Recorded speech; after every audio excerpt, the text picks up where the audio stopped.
इस वीडियो में हम कवर करेंगे study material for mains and detail strategy for mains. तो सबसे पहले general studies paper 1। General studies paper 1 का पहला टॉपिक है आर्ट एंड कल्चर। तो आर्ट एंड कल्चर के लिए आपने जो बुक प्रीलिम्स में यूज़ की थी, मैंने नितिन सिंघानिया यूज़ की थी, उसके नोट्स या फिर बुक दोनों में से कोई भी सफिशिएंट है मेंस के लिए। इनफैक्ट मेंस में आपको लिमिटेड पोर्शन ही पढ़ना है इस बुक का या नोट का। तो based on previous year questions decide कि क्या पोर्शंस आपको पढ़ने हैं। You don't have to read complete book और नोट्स। बिसाइड्स आपको फैक्चुअल डेटा उतना नहीं चाहिए होगा। You have to develop conceptual understanding of certain topics. तो प्रीवियस ईयर क्वेश्चन की एनालिसिस करके आप वो देख सकते हैं इस टॉपिक के लिए। मॉडर्न हिस्ट्री के लिए spectrum is more than sufficient.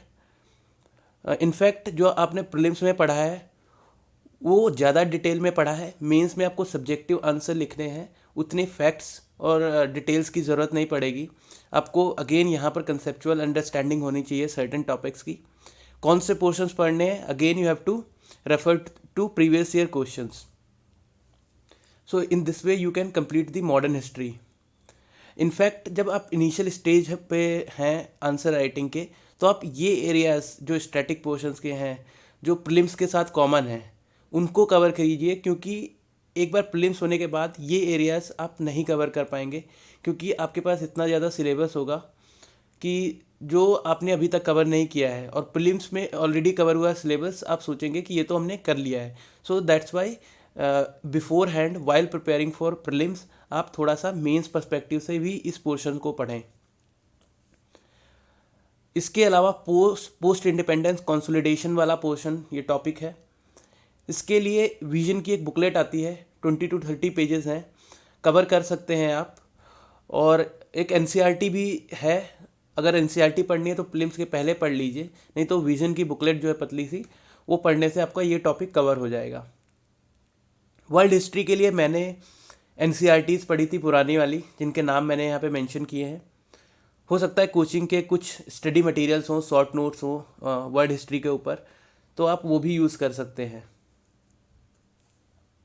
Society का पोर्शन जो पेपर 1 में है, इसके लिए आप पहले तो कीवर्ड्स जो इम्पोर्टेंट हैं उनको प्रिपेयर कर लीजिए, जैसे कि globalisation, communalism, secularism, regionalism, social empowerment, urbanisation portion से आते हैं। इसके अलावा जो फ्यूचर ऑफ इंडियन सोसाइटी है, तो इसमें आप एक्सप्लिसिटली इंटरनेट से ब्राउज कर सकते हैं material on family, women empowerment, caste, gender, class, religion. तो ये टॉपिक्स आप प्रिपेयर कर सकते हैं। फ्यूचर ऑफ इंडियन सोसाइटी में डाइवर्सिटी, ये इग्नू में एक चैप्टर है। अगर आप सोशियोलॉजी का इग्नू से मटेरियल अगर आप देखेंगे तो एक चैप्टर है, आप कवर कर सकते हैं, तो वहाँ से भी थोड़ा कवर कर सकते हैं। बिसाइड्स 365 फॉर मेंस जो विजन की बुकलेट आती है, उसमें जो सोसाइटी और सोशल इशू वाला एडिशन है, उसमें से आप काफ़ी मटेरियल इस पार्ट के लिए यूज़ कर सकते हैं। आखिरी टॉपिक जो GS1 का है वो है ज्योग्राफी से। बहुत सारा पार्ट आप ऑलरेडी प्रीलिम्स में कवर कर चुके हो, लेकिन इसको अच्छे से प्रिपेयर करने के लिए जो आपके टॉपिक्स इसमें मेंशन्ड हैं, जैसे सुनामी, वॉल्केनिक एक्टिविटी, साइक्लोन्स, तो ये एरियाज़ आप पढ़ सकते हैं। अदर देन दैट जो आपने नहीं कवर किया है, जैसे कि natural resources of across the world, या फिर location of primary, secondary, tertiary industries, इनके फैक्टर, वर्ल्ड फिजिकल ज्योग्राफी, इनको आप इंटरनेट से ब्राउज़ कर सकते हैं इनका मटेरियल। या फिर वैल्यू एडिशन भी आता है विजन का। तो हालांकि मैंने इस GS1 के लिए वैल्यू एडिशन नहीं फॉलो किया था, तो बहुत सारे पेपर 1 के टॉपिक जो हैं वैल्यू एडिशन में ही कवर हो जाएंगे, तो आप वहाँ से कवर कर सकते हैं। और बिसाइड जो है मटेरियल इसमें बताया गया है, इसको फॉलो करके आप अपना पेपर 1 कवर कर सकते हैं। रिमेंबर कि पेपर 1 के जो टॉपिक्स हैं उन पे बहुत ज़्यादा PhD नहीं करनी है, आपको प्रीवियस ईयर पेपर की एनालिसिस करके ही पढ़ना है, नहीं तो ये टॉपिक्स एक टॉपिक करने में आपको काफ़ी टाइम जा सकता है। GS2 जो पहले मैंने मेंशन किए इस बॉक्स में टॉपिक्स, ये वैल्यू एडिशन में कवर्ड है, तो आपको सिर्फ वैल्यू एडिशन पढ़ के ये टॉपिक्स हो जाएंगे। बिसाइड्स आप क्या करें कि करंट अफेयर जो न्यूज़पेपर का मटेरियल है या फिर ये जो टॉपिक्स किसी भी 365 के साथ अगर कॉन्साइड करते हैं तो वहाँ से मटेरियल आप उठाइए और इनको सप्लीमेंट कीजिए। तो ये टॉपिक आपके कवर हो जाएंगे। इसके बाद टॉपिक है इंटरनेशनल रिलेशंस का GS2 में। तो उसके लिए विजन 365 ऑन IR आएगी, उससे आप पढ़ लेना। न्यूज़पेपर के नोट्स जो आप बना रहे हैं या न्यूज़पेपर पढ़ रहे हैं तो आपको ब्रॉडली इश्यूज पता होंगे इंटरनेशनल रिलेशंस के। And apart from that, Rajya Sabha TV अगर आप फॉलो कर रहे हैं तो इंटरनेशनल रिलेशंस के जो टॉपिक्स हैं, डिस्कशंस, डिबेट्स, न्यूज़ है, उसको भी आप फॉलो करते रहिए। And that would cover your inter relation pretty much. So moving forward, जो इसके अलावा GS2 का पोर्शन अगर कुछ बच गया है सिलेबस का तो वो स्टैटिक कीवर्ड्स हैं जो लक्ष्मीकांत बुक से कवर हो सकते हैं। You don't have to read Laxmikanth entire book. जो कीवर्ड्स अभी आपके छूट गए हैं, अभी तक के पोर्शन मटेरियल से कवर नहीं है, उसको आप लक्ष्मीकांत से पढ़ लीजिए सेलेक्टिवली। दूसरा है कि जो इनेक्टमेंट लेजिस्लेशंस, जो एक्ट बिल्स ये हैं, वो PRS वेबसाइट से पढ़िए। बहुत सारे यहाँ पर मेंशन होंगे, आपको प्रायोरिटी सेट करनी है। जो लेटेस्ट हैं, जो ऑलरेडी इनेक्टमेंट हो चुके हैं, पास हो चुके हैं, उनको पहले करिए। जो मेजर हैं, जो न्यूज़ में ज़्यादा रहे हैं, उनको पहले पढ़िए। जो ड्राफ्ट स्टेज में है या बिल स्टेज में है और उतने प्रोमिनेंट नहीं है तो उनको आप लास्ट में या फिर स्किप भी कर सकते हैं। ड्राफ्ट या बिल स्टेज के वही पढ़िए जो बहुत ही ज़्यादा प्रोमिनेंट हैं और आप मेंशन कर सकते हैं, कहीं कीवर्ड से रिलेट होते हैं आपके सिलेबस से, तब पढ़ लीजिए। ऑनरेबल सुप्रीम कोर्ट के जजमेंट जो हैं, पिछले 1 साल के प्रोमिनेंट जजमेंट की आप लिस्ट बना लीजिए, थोड़ा बहुत उन पे इंसाइट डेवलप कर लीजिए। This will help you in all the papers. आप कहीं भी मेंशन कर सकते हैं, GS 1, 2, 3, 4, in fact in your optional as well अगर सब्जेक्टिव है। इसमें भी आप मेजर वाले पहले कीजिए। पिछले साल के 2-3 साल के जजमेंट जो प्रोमिनेंट रहे हैं, जैसे ट्रिपल तलाक, पुत्र स्वामी केस, टेम्पल एंट्री, ये वाले, एनजैक वाला जैसे 2017 में पूछा गया था, जबकि वो 1-1.5 साल पहले ही ये केस आ चुका था। So in that way you can go through the judgements of supreme court. Vision की 365 मेंस बुकलेट पॉलिटी के ऊपर आएगी, उसको एंटायर GS2 पेपर को सप्लीमेंट करने के लिए यूज़ कीजिए। GS3, you see so many topics are covered through value addition. So मैं अगर इनिशियली आप प्रिपेयर कर रहे हैं, प्रीलिम्स के पहले मेंस पोर्शन देख रहे हैं, तो अब मैं कहूँगा कि वैल्यू एडिशन सबसे पहले कीजिए। 1-2 आंसर भी प्रैक्टिस करिए इन टॉपिक्स के ऊपर। इसके अलावा इस पोर्शन के जो आपका करंट अफेयर के जो बुकलेट्स आएंगी, जैसे ऑन इकोनॉमी हो गई या फिर एग्रीकल्चर हो गई, साइंस एंड टेक हो गई, डिज़ास्टर के ऊपर आती है, तो आप उसको यूज़ करके इन टॉपिक्स को सप्लीमेंट कीजिए और इन पे आंसर राइटिंग प्रैक्टिस कीजिए। लिमिटेड पोर्शन है ये, तो इसको सबसे पहले करिए। साइंस एंड टेक का पार्ट जो है, इसके ऊपर विजन की करंट अफेयर बुकलेट आएगी 365, कवर कर सकते हैं। बिसाइड्स जो इम्पोर्टेंट न्यूज़ में रहते हैं, जैसे कि artificial intelligence, 3D printing, missions of ISRO and NASA, तो आप उनको थोड़ा सा शॉर्ट नोट्स या मॉडल आंसर उनके बना सकते हैं। But even then it nothing will guarantee कि आप जो वहाँ क्वेश्चन आएगा वो अटेम्प्ट कर ही पाएंगे या आता हुआ होगा। तो उसके लिए ये है कि आप एप्लीकेशन अप्रोच रखें rather than की conceptual understanding। for example this year question came on something on cyber security, cyber dome, जो मेरे को आइडिया नहीं था। I did not attempt, but मुझे लगता है कि उसको अगर एप्लीकेशन पर्सपेक्टिव से एक दो पॉइंट लिख देते डायग्राम बना के, तो कम टाइम में वो कवर हो सकता था, तो मिनिमम मार्क्स एटलीस्ट वहाँ पे मिल जाते। तो फॉर एग्जांपल मैं एक आप समझाने के लिए, जैसे एक इसरो का मिशन है, लेट्स से कि सैटेलाइट वाला है, तो आप उसमें डिफरेंट पर्सपेक्टिव डाल सकते हैं, tele education, tele medicine, resource mapping and communication. तो ये सब इन पर्सपेक्टिव को एक्सप्लेन कर लीजिए, how it would benefit society, how it benefit disaster management, how would it be use in defence technologies.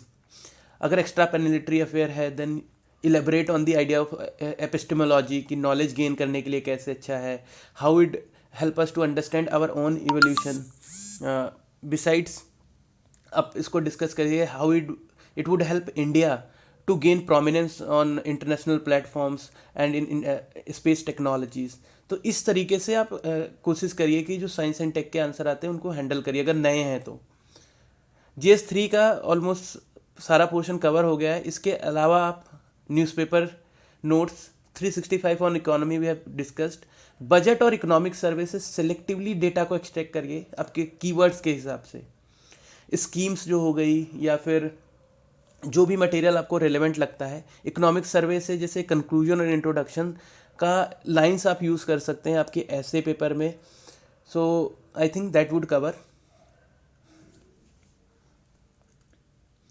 GS4 के लिए एक डिफरेंट स्ट्रेटजी की ज़रूरत होती है। मैंने अपने एक प्रीवियस वीडियो में डिस्कस किया है। अगर आप चाहते हैं मैं इसका एक सेपरेट वीडियो बनाऊं तो प्लीज़ आप कमेंट करें। आई नीड टू नो कि आपको इसकी ज़रूरत है। Apart from everything we discussed, आप ARC रिपोर्ट्स गवर्नेंस के ऊपर बहुत अच्छी है जो मैंने पढ़ी थी, आप भी पढ़ सकते हैं। अगर टाइम परमिट करता है तो आप इनको पढ़ लीजिए। इसके अलावा अगेन आई एम रिपीटिंग कि आप कुछ इंपॉर्टेंट एक्ट्स हैं, जो डेटा हैं, एग्जांपल्स, स्कीम्स, इन सब की एक लिस्ट बनाइए, क्योंकि ये चीज़ें आप कैपिटल लेटर्स में या फिर उधर अंडरलाइन कर सकते हैं, आप इनको रेफ़र कर सकते हैं। That adds maximum value to your answer and makes your answer look more authentic and different from others. तो ये वाली चीज़ें आप अलग से तैयार करते रहिए एंड इसका इनपुट आउटपुट रेशियो सबसे ज़्यादा अच्छा होगा। So please work on this part. Recommendation ARC के भी बहुत इंपॉर्टेंट है। Coating ARC in your answer script is very good. So please work on this aspect. तो हमने स्टडी मटेरियल पढ़ लिया है, अब हम थोड़ी सी स्ट्रेटजी की बात कर लेते हैं। Guys, you haven't subscribe to the channel, then please subscribe. Strategy की बात करते हैं। मेंस थोड़ा सा डिफरेंट गेम है।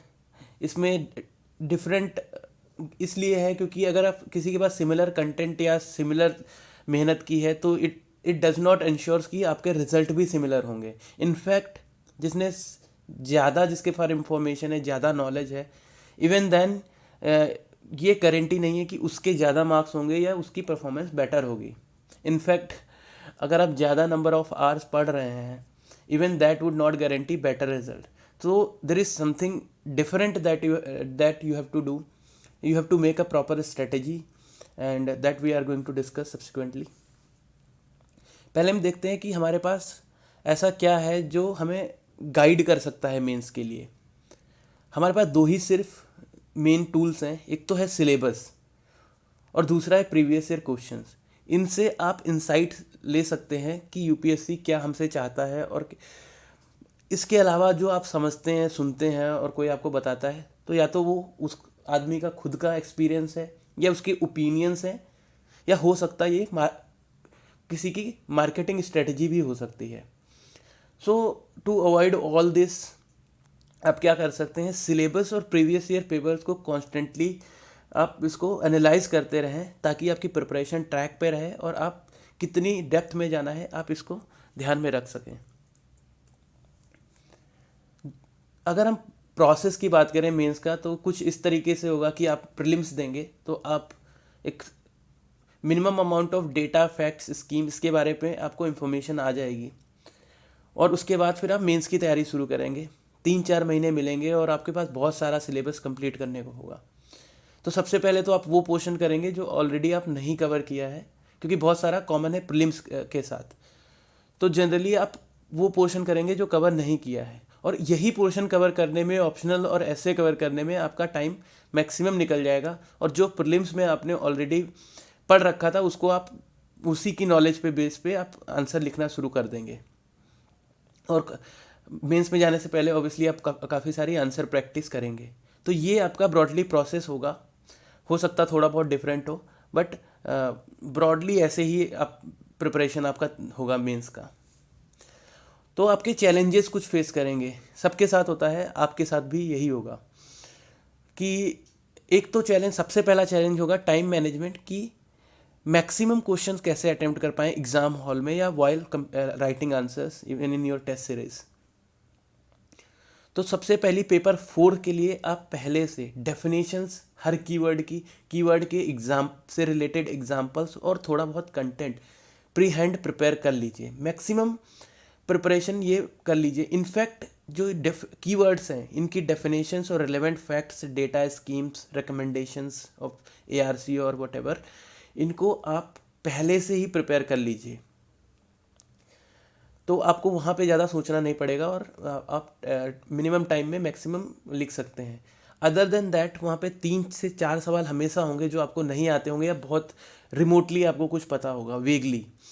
What you have to do is, वहाँ पे बड़े बड़े पैराग्राफ लिख के आपको टाइम वेस्ट नहीं करना है, तो आप डायग्राम्स और सिमेटिक रिप्रेजेंटेशन बना के उनको जल्दी से ख़त्म करिए, और जितना आता है, क्योंकि मार्क्स उसमें मिनिमम ही मिल रहे हैं आपको, तो अकॉर्डिंगली ही टाइम उस पर लगाइए। Other other than this, diagram और सिमेटिक रिप्रेजेंटेशन आप बाकी जहाँ पर आंसर अच्छे से आते हैं तो अपनी प्रेजेंटेशन के लिए भी इनको यूज़ कर सकते हैं। So develop an ease with diagrams as well as semantic representations. दूसरा जो चैलेंज आप फेस करेंगे, time management to complete your syllabus. So we have already discuss कि जो प्रीलिम्स में आप ऑलरेडी पढ़ चुके हैं उसको तो आप छोड़ने वाले हैं। तो जब आप प्रीलिम्स की तैयारी कर रहे हैं और अभी आप इनिशियल स्टेज पे हैं और आंसर राइटिंग कर रहे हैं, तो ये पोर्शन पे आंसर राइटिंग करिए, जैसे स्पेक्ट्रम का हो गया, या जो नितिन सिंघानिया का आर्ट एंड कल्चर का है, इकोनॉमी के ऊपर हो सकता है आपका, पॉलिटी वाले जो कीवर्ड्स हैं जो मेंस में हैं, तो इन पे आप आंसर राइटिंग प्रैक्टिस करिए, क्योंकि आप प्री के बाद उनको पढ़ के फिर आंसर प्रैक्टिस नहीं कर पाएंगे। आंसर प्रैक्टिस हो सकता करें बट पढ़ के नहीं कर पाएंगे, तो जब आप पढ़ रहे हैं तभी 1-2 आंसर प्रीलिम्स के टाइम पे ही प्रिपेयर कर लीजिए। इसके अलावा आप सिलेबस के कीवर्ड्स और सिलेबस के टॉपिक के हिसाब से जाइए, आगे बढ़िए, रेदर देन स्टडिंग रैंडमली। तो आप पहले अपना सिलेबस फोकस करिए कि ख़त्म हो जाए। सोर्सेज अपने लिमिटेड रखिए, यूज़ लिमिटेड मटेरियल, एक टॉपिक के लिए एक मटेरियल यूज़ करिए, रेदर देन उसको मल्टीपल टाइम पढ़िए, रेदर देन मल्टीपल सोर्सेज को एक बार पढ़ने से, that would not help. Information management, क्योंकि 3-4 महीने में आप ऑप्शनल, ऐसे और जनरल स्टडीज़ पेपर और कुछ आप कलेक्ट कर चुके हैं, data, list, schemes, definitions, so how to manage all this information. तो यहाँ पर रोल आएगा आपका प्रॉपर नोट मेकिंग का। इसके लिए तो सेपरेट एक वीडियो की ज़रूरत होगी। आप कमेंट कर सकते हैं कि क्या क्या एरियाज नोट मेकिंग में आप कवर करना चाहते हैं कि हम कवर करें। You can comment upon that.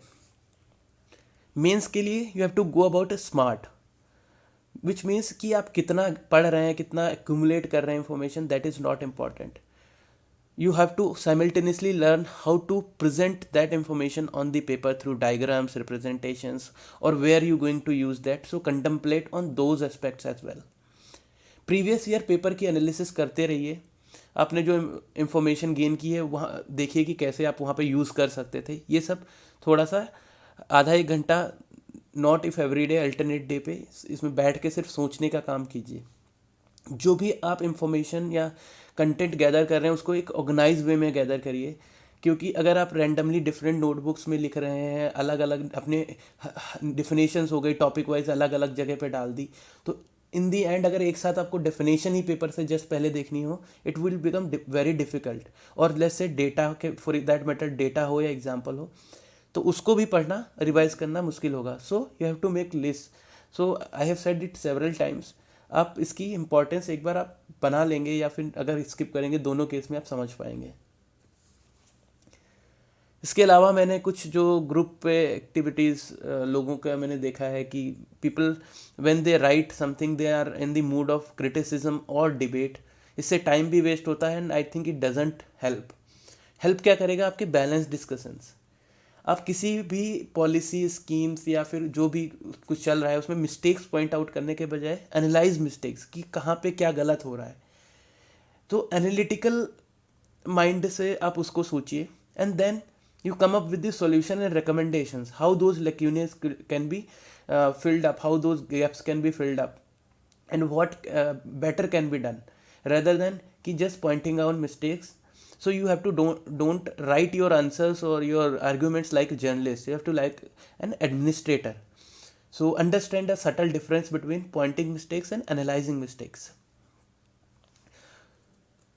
इसके अलावा एक इम्पॉर्टेंट चीज़ है जो मेरे को मेन से जस्ट पहले पता लगी थी and it I think it helps, कि make the life of examiner easy. वो उसके पास बहुत सारी कॉपी है और वो आपके हर आंसर को बिल्कुल line by line, word by word नहीं पढ़ेगा।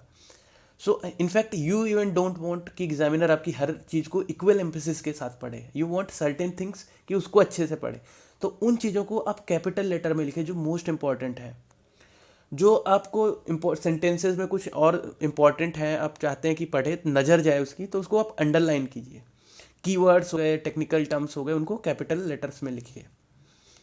जो सेंट्रल आइडिया है आपके क्वेश्चन की, उसको जहाँ पर एड्रेस कर रहे हैं उस सब हेडिंग को आप बॉक्स के अंदर डाल दीजिए, बाकी को आप अंडरलाइन कर सकते हैं सब हेडिंग्स इसको, ताकि उसकी नज़र वहाँ पर जाए एंड ही नोज कि आपने सेंट्रल आइडिया को एड्रेस किया है। आप वो अगर आपको बाकी आंसर को स्किम थ्रू कर रहा है, एटलीस्ट इस पोर्शन को देखते ही वो उसको डिटेल में देखेगा और आपके आर्गूमेंट्स को पढ़ेगा, and in that way he will know कि you have addressed the key demand of the question.